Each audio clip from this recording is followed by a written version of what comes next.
Good afternoon, everyone.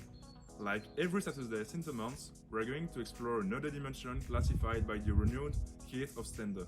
And for today's documentary, it will be the Uncertainty Avoidance one.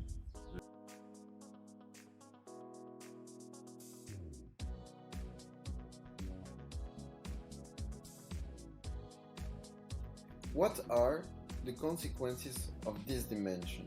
This is the question. Well, it is simple. It has a direct impact on the elaboration of rules. This dimension has a direct impact on society and the behavior of its citizens. It is important to consider that the future will never be known.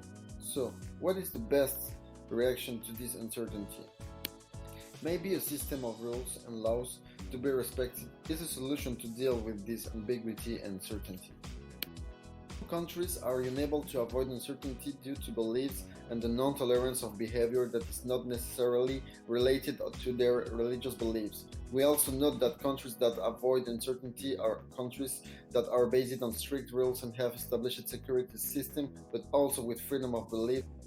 We have different characteristics for recognize high uncertainty avoidance, such as use formality in interaction with others, are orderly and keep meticulous records, rely on formalized policies and procedures. But we have also different characteristics for the low uncertainty avoidance, such as show only moderate resistance to change, are less calculating when taking risks, rely on informal norms for most matters.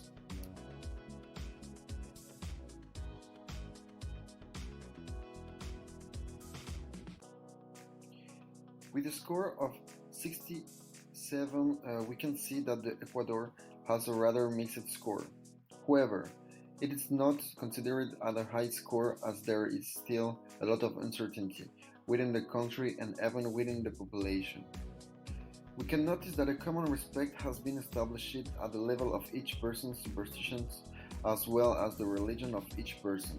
It's important to point out that there are still many South American countries today that do not necessarily have the respect and that have not submitted a per dictatorship. At 35, the UK has a low score on uncertainty avoidance, which means that as a nation they are quite happy to wake up not knowing what the day brings, and they are happy to make it up as they go along, changing plans as new information comes to light. Indeed, the British are comfortable in there are generally not too many rules in British society, but those that are there are adhered to. In work terms, this results in planning that is not detail-oriented.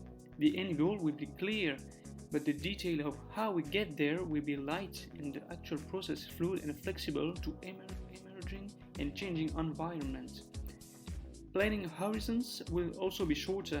Most importantly, the combination of a highly individualist and curious nation is a high level of creativity and strong need for innovation. What is different is attractive. This emerges throughout the society in both its humor, heavy consumerism for new and innovative products, and the fast, highly creative industries it thrives in, such as advertising, marketing, and financial engineering.